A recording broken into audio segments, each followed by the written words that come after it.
अरे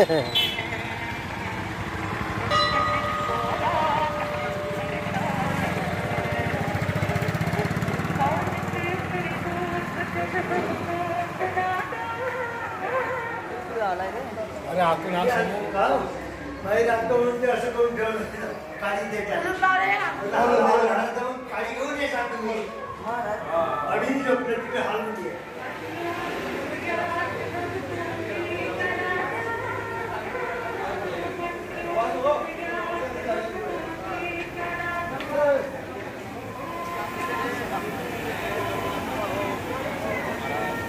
बुंदी केव्हासाठी आजसाठी नाही उद्यासाठी हा म्हणता आज एकादशी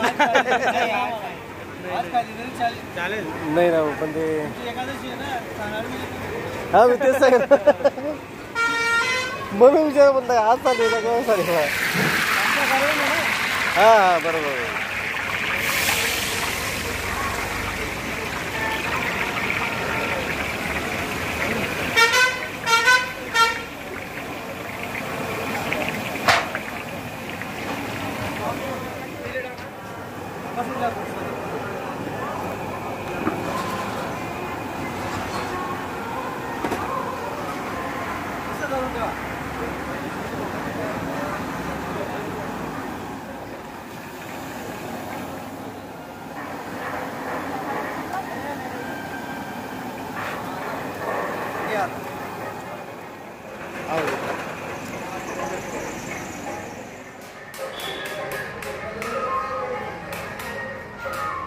जय हो प्रभु जी जय हनुमान जी भगवान प्रभु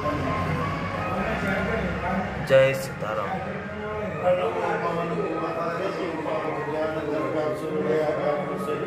राम अतुलित बलधाम विहेम श्रीनामदय धनुज वन कृशानं ज्ञानिनामग्रगण्य सकल गुण निधानं वानराणामधीशं रघुपति प्रिय भक्तं वात जातं।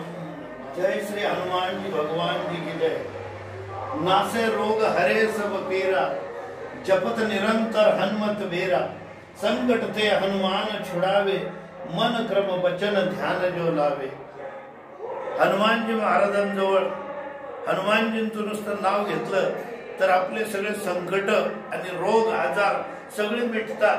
कारण हनुमानजींजवळ काय राम रसायन तुम्हारे पासा सदा रहो रघुपति के दासा तुम्हारे भजन राम को पावे जन्म जन्म के दुख बिसरा। हो हनुमानजी महाराज 8 प्रकारच्या सिद्धी 9 प्रकारच्या भक्ती सगळं जानकीजी मातेने त्यांना वरदान दिले की जेही तुमच्याकडे येतील तर त्यांना तुम्ही प्रदान करा। आणि म्हणून तर जगद्गुरु सांगतायत शरण शरण हनुमंता तुम्हाला रामदूता काय भक्तीच्या त्या वाटा मध दावाव्या सोबटा। उद्या दिनांक 22 जानेवारी 2024 रोजी अयोध्येमध्ये भगवान श्रीरामचंद्रजी यांची प्राण प्रतिष्ठा मूर्तीची होत असून जानकीजी रामजी हनुमानजी लक्ष्मणजी अयोध्येमध्ये विराजमान होत आहे।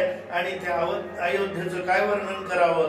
अवधपुरी रघुकुल मनी राव वेद विदित ते दशरथ नाव।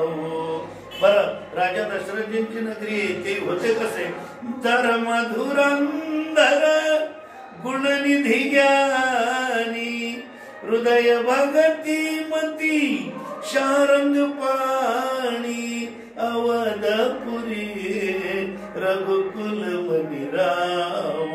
आणि अशा राजा दशरथजी कौशल्याजी सुमित्राजी कैकेयीजी यांच्याकडे अंश रूपाने रामजी भरतजी लक्ष्मणजी शत्रुघ्नजी सगळे प्रगट झाले।